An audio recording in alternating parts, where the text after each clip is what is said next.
Heading दीजिए frequency. क्या heading दीजिए? Frequency.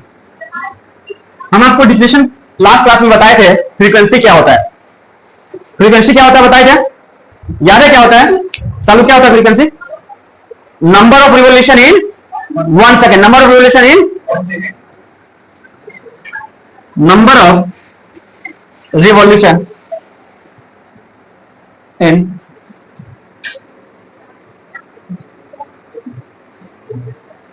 number of revolution in 1 second.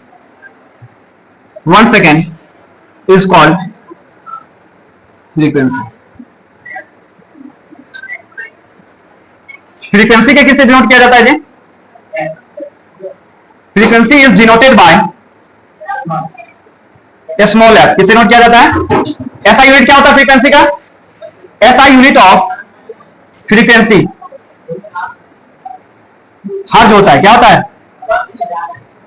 HERTZ। इसको HZ बोलते हैं। क्या बोलते हैं? और इसका और सा यूनिट भी होता है। एक यूनिट होता है पर सेकेंड भी होता है। क्या बोलते हैं? Second inverse. क्या बोलते हैं इसको? Second inverse. और another unit of frequency, another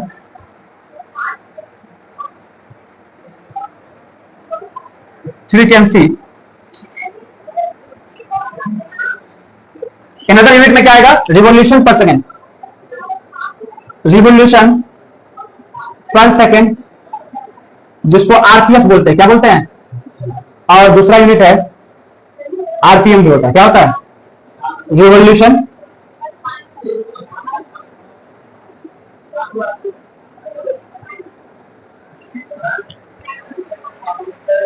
RPM और आरपीएस। सौरभ कहां है जी? सौरभ नहीं आ रहा क्लास। कल आया था। हिमांशु कल आया था। जावेद, फ्रांसु सब आया था कल। लिख लिए? क्लियर है ये सब तो क्लियर है जी। पहले बता दिए थे 1 सेकंड में जितना चक्कर होगा उसी का नाम क्या रखा गया? फ्रीक्वेंसी रखा गया। फ्रीक्वेंसी का आप से डिनोट करते हैं। ऐसा यूनिट क्या होता है? हर्ज होता है या सेकंड इनवर्स होता है, या क्या बोलते हैं? सेकंड इनवर्स होता है। अनदर यूनिट में आएगा रिवॉल्यूशन पर सेकंड और रिवॉल्यूशन पर मिनट। रिवॉल्यूशन पर सेकंड और रिवॉल्यूशन पर मिनट। तो इसमें आपको रिलेशन देखना होगा। अच्छा, फार्मूला क्या होता है mathematically?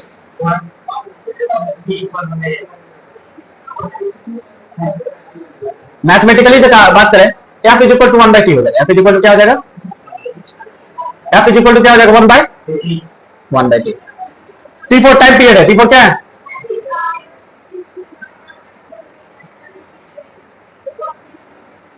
f for frequency.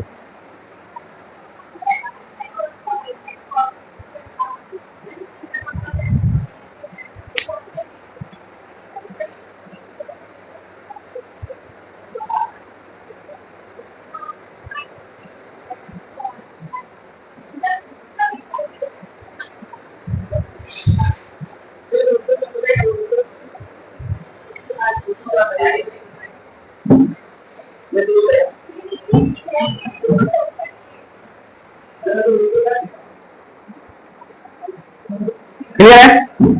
Clear है ना? अब हेडिंग लिखिए। अच्छा दोस्तों, रिवॉल्यूशन पर मिनट और रिवॉल्यूशन पर सेकंड में क्या रिलेशन है बताओ तो। मिटा देंगे?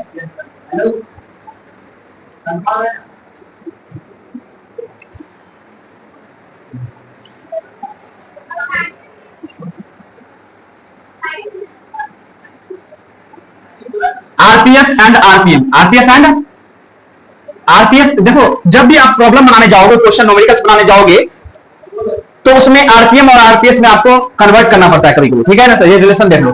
देखना ध्यान से। आरपीएम का मीनिंग क्या होता है जी? 1 आरपीएम। आरपीएम को ऐसे लिख सकते हैं, देखना ध्यान से। पी का मतलब क्या? रिवॉल्यूशन पर मिनट। इसका मतलब क्या होता है? रिवॉल्यूशन पर मतलब ओपन, पर मतलब तो क्या लिखेंगे? 1 रिवॉल्यूशन पर का मतलब ओपन। क्या लिखा है? मिनट। क्या लिखा है? ये लिखा है ना? अरे बोलो यार, यही है ना? रिवॉल्यूशन पर मिनट। तो आप देखो, रिवॉल्यूशन को रिवॉल्यूशन ही छोड़ देते हैं। मिनट को क्या लिखेंगे? 60 सेकंड। कितना सेकंड लिखेंगे? लिख सकते हैं। तो 1 रिवॉल्यूशन बाय सेकंड, और कितना से मल्टीप्लाई कर दे? 60 से मल्टीप्लाई कर दे। बोलो, करते हैं?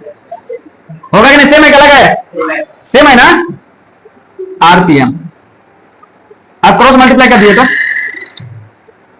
क्रॉस मल्टीप्लाई कीजिए तो 60 से मल्टीप्लाई कर दिए, 60 आरपीएम बराबर 1 आर रेवोल्यूशन पर सेकेंड। बोलो कोई दिक्कत है क्या, कोई प्रॉब्लम है, नहीं समझ में आ रही है, नहीं समझ आया ना, बहुत इजी है यार रिवोल्यूशन पर सेकेंड। अब इसको इधर देखना, ऐसे लिख सकते हो 60 आरपीएम बराबर 1 आरपीएस। क्या जी बिट्टू क्लियर है, तो 1 आरपीएस बराबर कितना होगा, 1 आरपीएस बराबर 60 आरपीएम। अक्सर बच्चे को मिसकंसेप्शन क्या रहता है, आरपीएम सर आरपीएम मिनट है तो 60 आरपीएस लिख दीजिए, क्या लिख दीजिए, मिनट में 60 सेकंड आता है, लेकिन भाई मिनट नीचे में, मिनट क्या है, समझ गया ना। आप क्या करोगे, मिसकंसेप्शन होगा कि नहीं, रिवोल्यूशन पर मिनट है, 60 से मल्टीप्लाई कर दिए सेकंड में कन्वर्ट हो जाए। ये भाई ये ओपन में है, कहां पे है, ओपन में है ये, इसी वजह से ऐसा होता है। समझे कि नहीं समझे, क्लियर है, जल्दी जल्दी लिखो।